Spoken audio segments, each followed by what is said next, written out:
Far East Broadcasting Company, Philippines.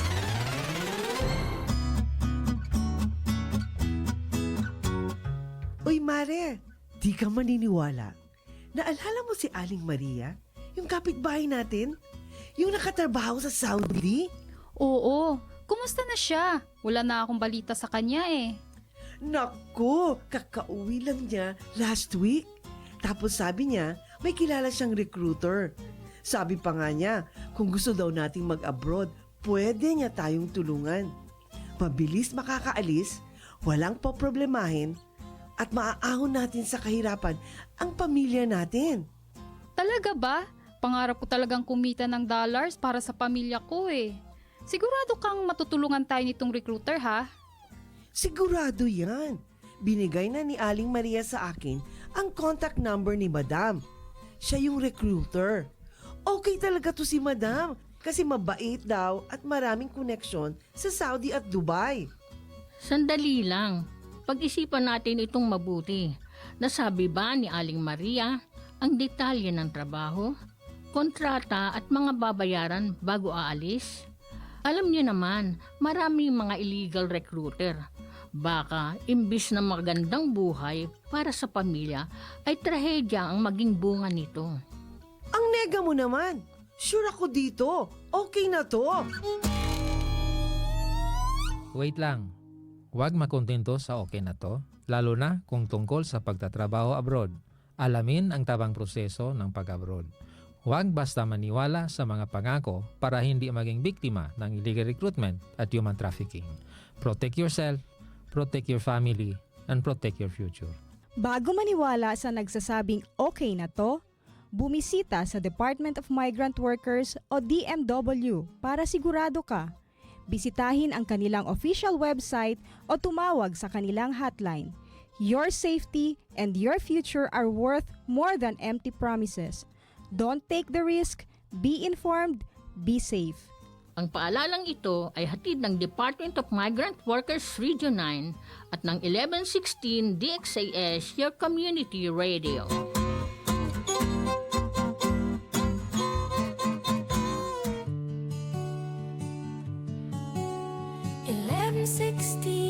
DXAS, your community radio. Kasama sa araw-araw, kakwentuhan ka agapay, kaibigan ka barangay. Ito ang radyo mo.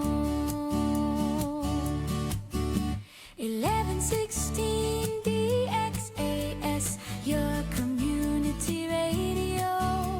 1116 DXAS, your community radio.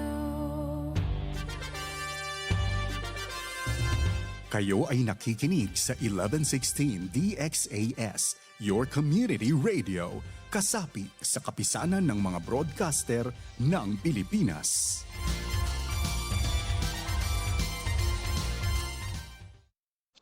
Ang tamang oras, ganap ng 6:00 ng umaga sa buong Pilipinas.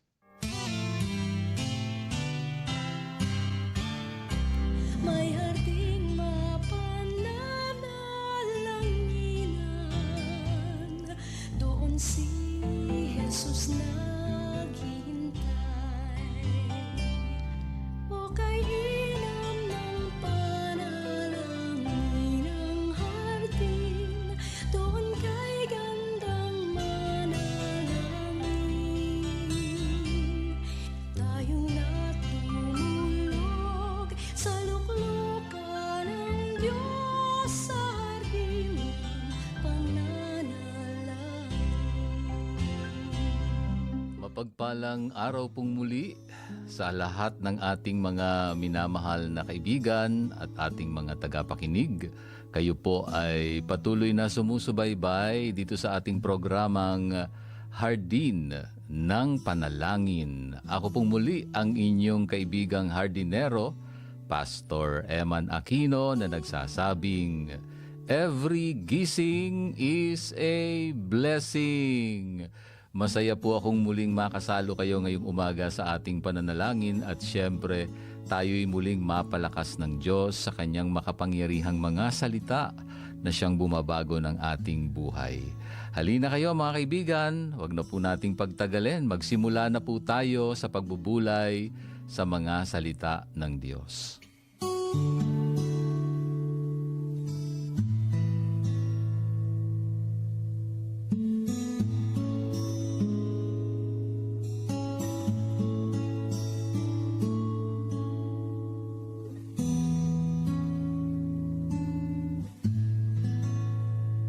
Magandang araw pong muli sa inyong lahat mga ka-HNP.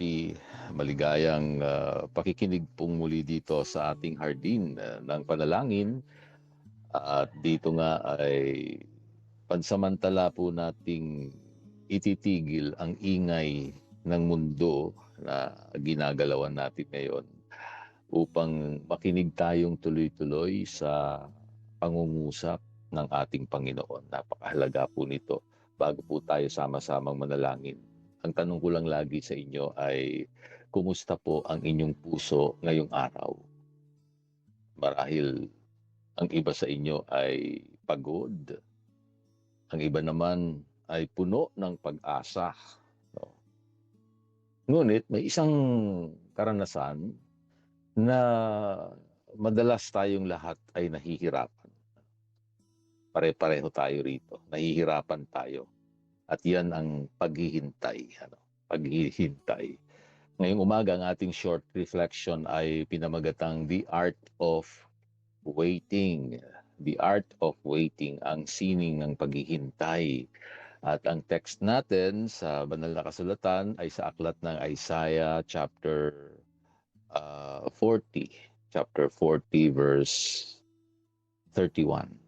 Isaiah chapter 40 verse 31. Mahirap yung maghintay. Di po ba? Sino ba sa atin ang nag-e-enjoy habang nasa waiting period? No? Habang naghihintay ka ng, halimbawa, nasa ospital ka, resulta ng lab exam, no? Napakahirap na iniisip-isip mo ano kaya ang resulta, di ba? Naghihintay ka, tagal-tagal, tapos yung doktor, gusto mong marinig agad, bisitahin ka na agad pagkatapos ng procedure. Yung mga nararamdaman ng mga nasa ospital na nakapila sa linya, sa consultation ng doktor, ang tagal-tagal, ang daming pasyente, ang daming mga sitwasyon natin sa buhay. No? Nahihirapan tayo, hindi tayo nag-e-enjoy sa paghihintay. At sa mabilis na takbo ng ating mundo, napapansin nyo po, parang kasalanan na yung maghintay ngayon. Ano? Parang hindi na uso ang paghihintay kasi gusto nating lahat instant, no? Lahat madalian na, sa pagkain instant, no? Pagpapasok sa trabaho, iniisip natin mabilis na sasakyan, no, na makakarating doon sa ating lugar ng trabaho o kaya kung papasok sa eskwelahan, iniisip natin mabilis lahat, no? Pero pagdating sa paghihintay, nako marami sa atin bagsak, di ba? Pero alam niyo po, dito sa hardin ng Diyos, ang paghihintay na ginagawa po natin ay hindi po pagsasayang ng oras. Ito po ay panahon ng paglago. Sinisikap natin sa biyaya ng Diyos na ating tinanggap na maibahagi sa inyo ang mga salita ng Panginoon.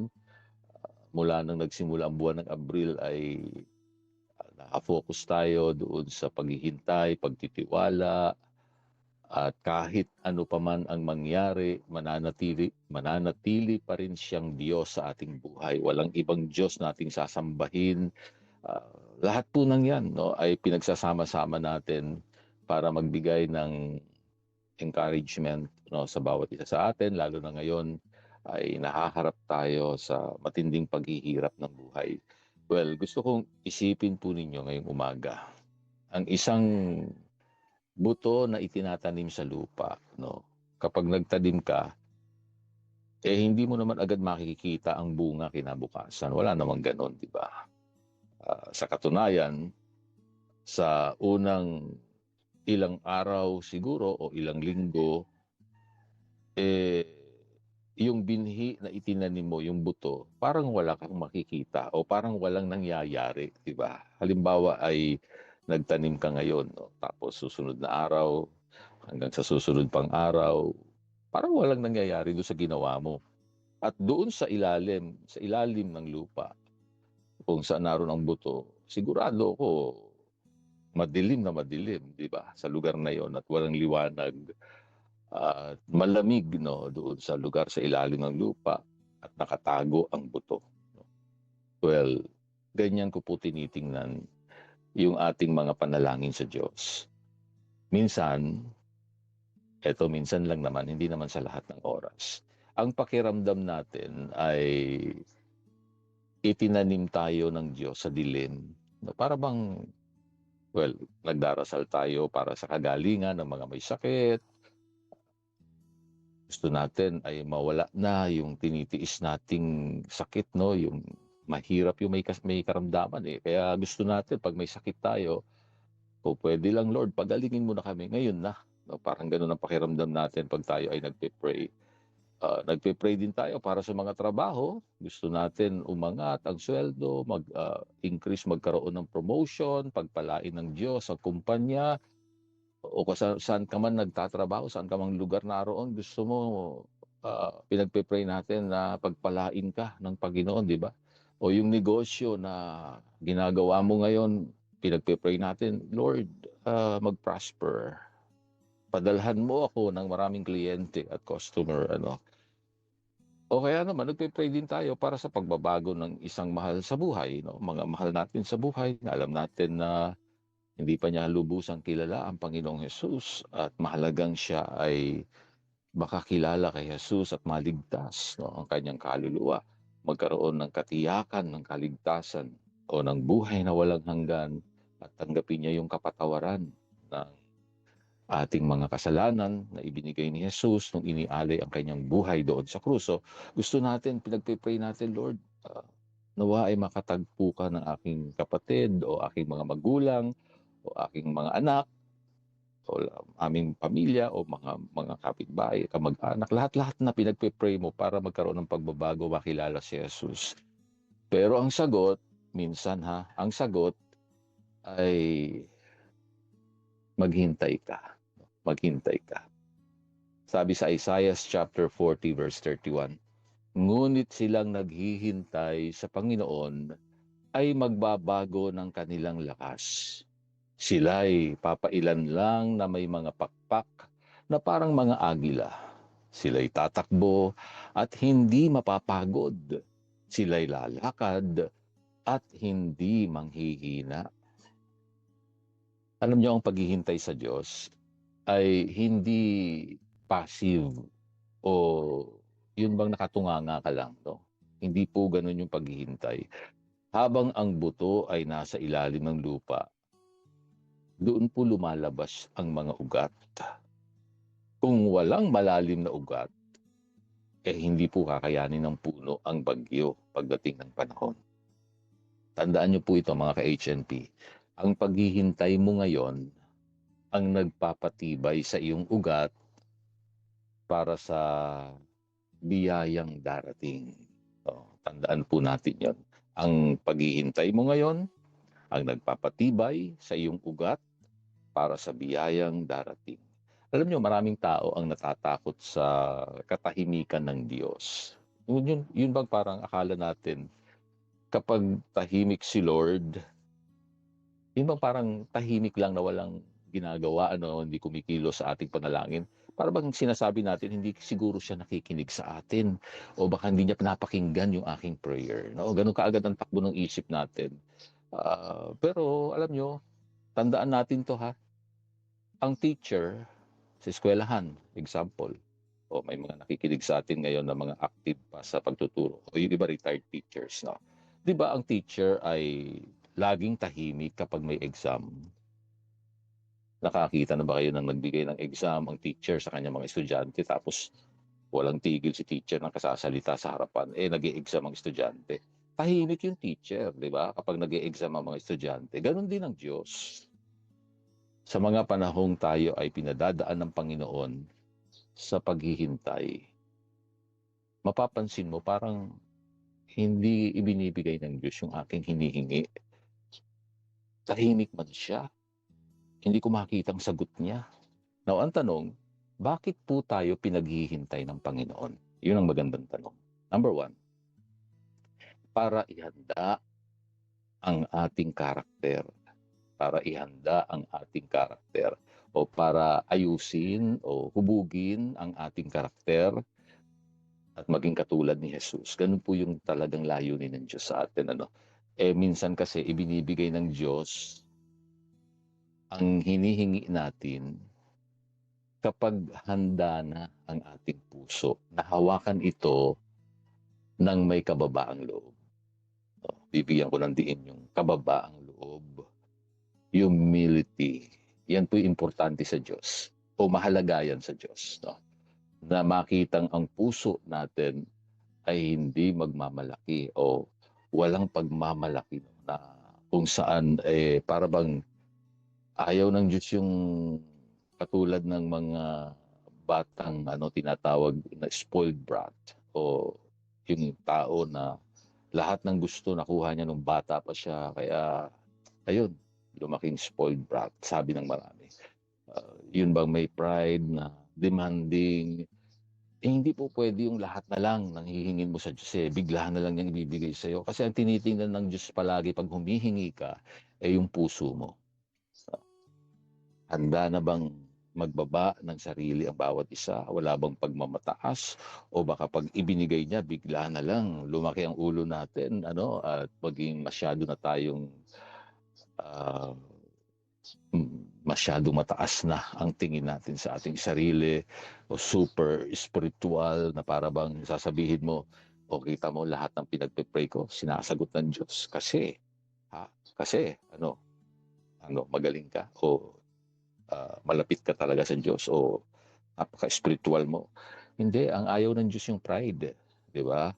So, para ihanda ang ating character. Number 2, para ituwid ang ating prioridad. Sa paghihintay, nafi-filter, nasasala kung ano ba talaga ang mahalaga. O, maganda hong paghiwalayin yung mahalaga doon sa importante. Hindi lahat ng importante ay mahalaga.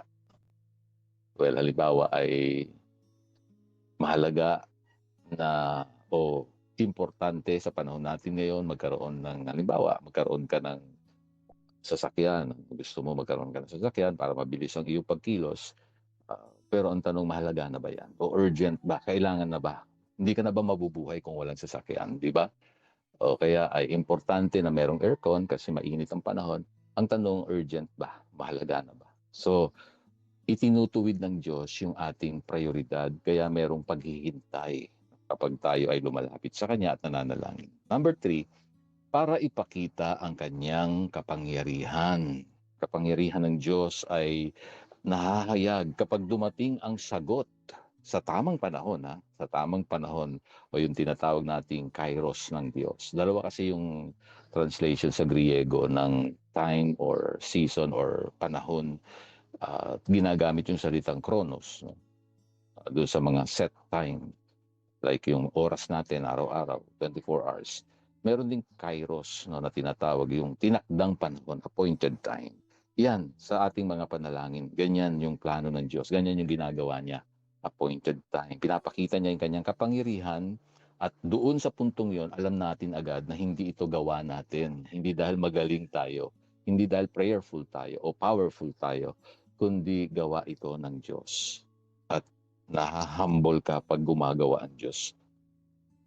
Kaya kapatid, ka-HNP, huwag kang mainip sa iyong waiting room, kung saan ka man naroon ngayon. Baka nasa waiting period ka ngayon. Tandaan mo, hindi ka kinalimutan ng Diyos. Ang totoo, niluluto pa niya ang pinakamagandang putahe para sa buhay mo ngayon. Meron siyang inihahanda para sa iyo. Kaya ang aking panalangin sa inyo mga ka-HNP, mga kapatid, mga magulang, mga tagapakinig, baunin po ninyo ang paalalang ito sa inyong pagpapatuloy, sa trabaho, sa buong araw ngayon, o kahit nga mamaya sa inyong pagtulog na, lagi nyong isip-isipin ng bagay na ito. Ang Diyos ay hindi kailanman nahuhuli, hindi siya nalilate, at hindi rin siya nagmamadali o nauuna sa panahon. Siya ay laging on time. Ako po muli ang inyong hardinerong nagpapaalala, Pastor Emma Aquino. Pinagpala na po ng Diyos, mga salita niyang tinanggap po natin.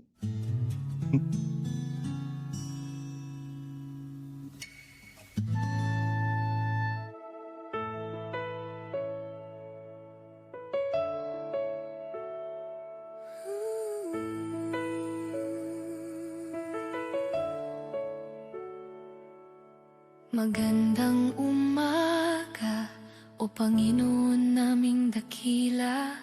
Purihin ang ngalan mo magpakailanman. Dumating nawa ang iyong kaharian. Mangyari nawa ang iyong kalooban. Sa aming mga buhay, ikaw lang ang papupurihan. Sa iyo kami umaasa, sa lahat ng aming kailangan. Sa mga tukso kami ay tulungang lumayo. Sa mga kasalanan kami ay patawarin.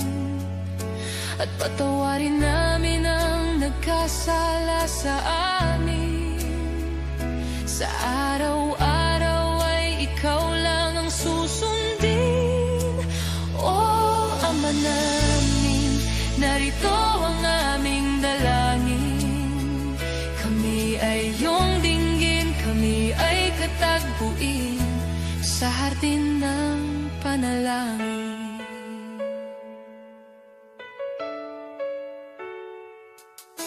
Ikaw ang aming pag-asa sa bawat problema at kabigatan. Ayon sa iyong mabuting plano at kalooban, makakaasa kami ng kasagutan.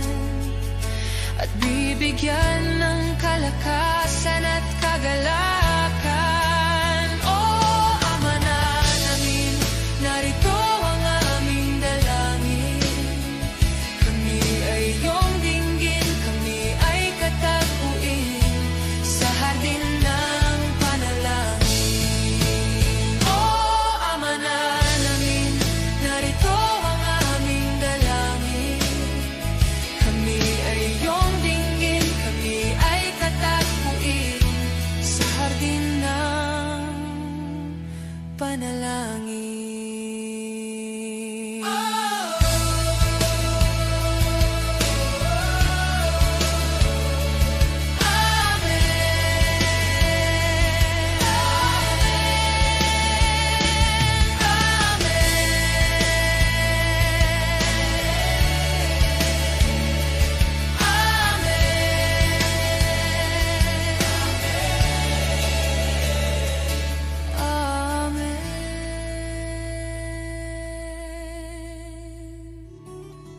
Ating ilapit sa Panginoon ang mga kahilingan ng ating mga tagapagtangkilik at mga kaagapay sa ministeryo ng FEBC.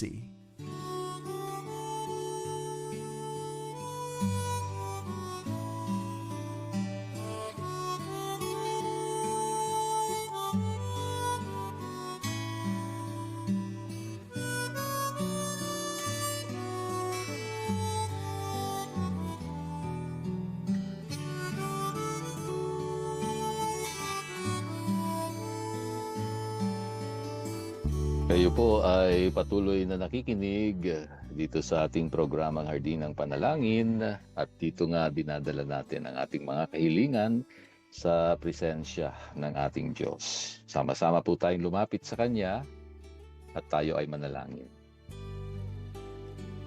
Mapagpalang Ama sa langit, Panginoon, lumalapit po kami ngayong umaga sa iyong harapan. Ngayong oras na ito, marami po sa amin ang pagod na sa paghihintay.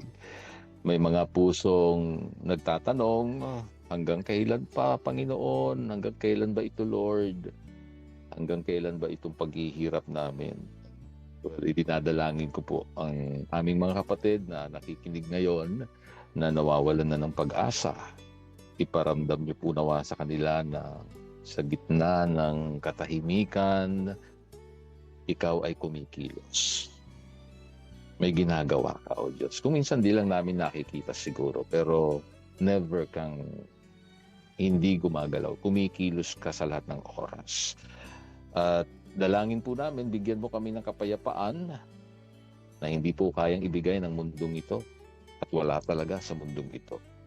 Turuan niyo po kaming lahat na magtiwala na yung sagot mo na mamaya na o later na lang ay hindi po nangangahulugang hindi niyo gustong gawin. Yung pinapanalangin namin, kalooban mo naman.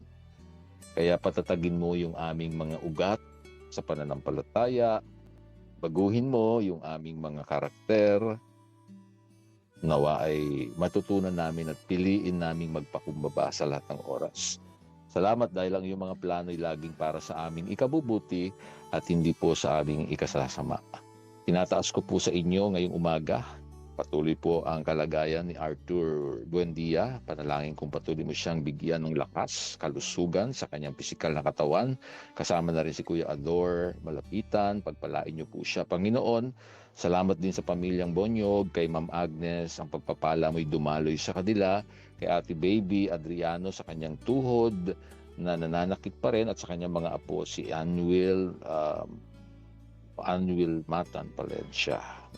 Autism, hindi po makapagsalita ng maayos, pero ikaw ang Diyos na nagbibigay ng kalusugan at normal na kondisyon. Kay Margox J. Lakinday, sa behavior at sa mga pamangkin niya, sa pamilyang Adriano, si Ricardo, si Rodman. Lord, we pray for healing, protection at provision, Panginoon, sa buong pamilya. Ganon din ang wisdom. Panalangin ko rin ang kalusugan at lakas ni Nanay Isabel Hugilon, kasama ng kanyang mga anak at mga apo. Ang pagpapala mo, katagpuin niyo po, dumaloy sa buong pamilya, Panginoon, sa mga oras nito, sa ngalan ni Jesus, maging sa Avino family, kay Ate Glenn, kay Kuya Tisoy, kay Matet at kay Brother Roland na nasa Qatar. Pag-iingat niyo po sa mga kasama at kaibigan naming mga mahal sa buhay na nasa ibayong dagat, lalo na sa nasa Middle East, apektado ng giyera. Panginoon, si Charlon at si Hadassah Avino na nasa Dubai at iba pang mga kababayan naming OFWs at sa mga kapatiran na naroon sa Middle East. Lord, we pray for their safety, guidance, protection, at wisdom araw-araw.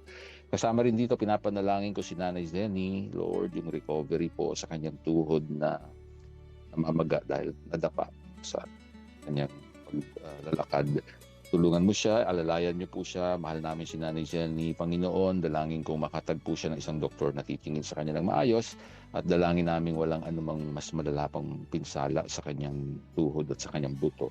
Panginoon, salamat po sa pagpapala kay Elsa Senon sa buong pamilya. Kasama po si Raincy Arieta at si Tideng Magundayaw. Pagpalain niyo po sila. Kasama na rin ang pamilyang Bravo, si Gemma, kanilang pamilya. Patuloy mong pagpalain, Panginoon, ipagkaloob niyo po nawa sa kanila ang kalakasan at lalo pa silang lumalim sa pakikipagrelasyon sa iyo araw-araw. Salamat din po kay Nanay Feli at Kuya Boy at sa buong pamilyang Spiritu, Lord, ang pangangalaga niyo po sa kanilang mga kalagayan, maging kay Kuya Jerry, kalusugan niya, ipatuloy mong ipagkaloob kay Ate Mercy, Lord, ang pagpapala mo sa mag-asawa sa kanilang maliit na negosyo. Ikaw ang Diyos na pinagkakatiwalaan. Maging kay Glenda sa kanyang kalagayan, Panginoon, itinataas ko po siya sa oras na ito. At ang magkakapatid, si Mark, si Paul, dalangin kong patuloy, nagagabayan niyo po, Panginoon, na bawat isa. Kasama na rin si Jiho Vientelakis. Pagpapala po, Panginoon, sa kanyang kalagayan. Sa pangalan ni Jesus, itinataas ko rin, Lord, sa oras na to si Mischa Samia na nasa hospital po ngayon. Lord, ang batang ito ay mahalaga sa iyo, Panginoon. Dalangin po naming matugunan kanilang pangangailangan sa ospital at nawa ay makarecover ng mabilis. At dalangin kong pagpapala mo sa buong pamilya, sa Aris at Estrada family. Ikaw ang Diyos sa kanilang buhay. Nawa ang pagkalinga mo at pag-iingat sa kanila. Kasama rin si Carmencita Claro ngayong umaga, Panginoon. Itinataas ko po siya sa inyo At si John Araneta, ang buong pamilya, Lord, thank you po sa pangangalaga mo sa kanila, pagpapala ng kalusugan at maging sa mga pangangailangan, Panginoon, iyong ipagkakaloob. Kasama na rin si Tatay Jose, pagpalain niyo po siya, si Ate Gloria de la Cruz, kasama ng kanyang mga anak, itinataas ko po ngayong umaga. Maraming pong salamat. Tunay nga po na mapagkakatiwalaan ka namin sa lahat ng oras, sa lahat ng panahon. At salamat, tinuruan mo kaming maghintay sa iyo, O Diyos. Pinupuri ka namin, sinasamba ka namin ngayong umaga. Lahat ng ito ay aming dalangin sa matamis na ngalan ni Jesus. Amen.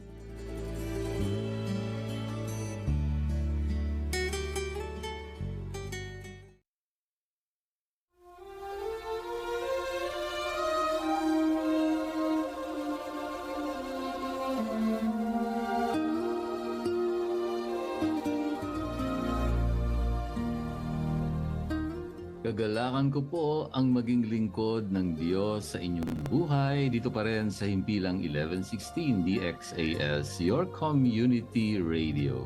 Isa lamang po kami sa mga himpilan ng FEBC Philippines, kasapi ng kapisanan ng mga broadcaster ng Pilipinas.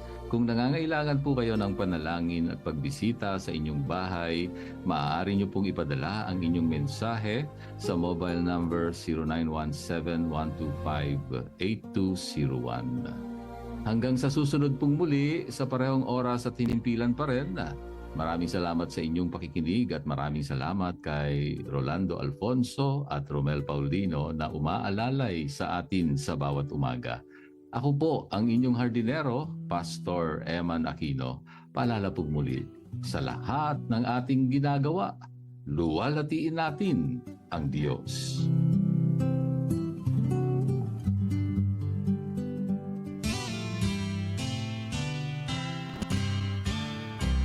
May harding mapananalanginan, doon si Jesus naghihintay.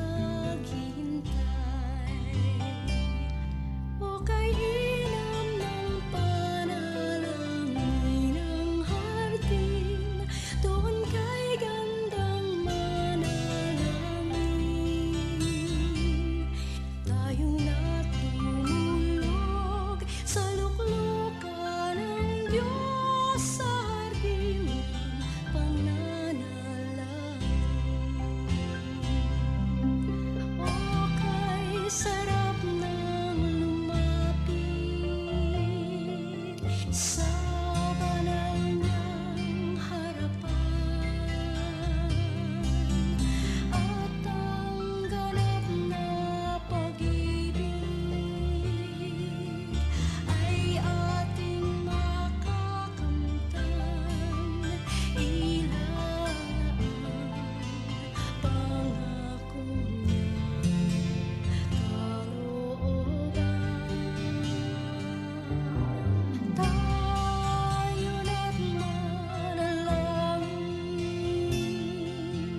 bawat panahon. Tayo na't pagpalain, hanapin ang Panginoon sa hardin ng panalangin.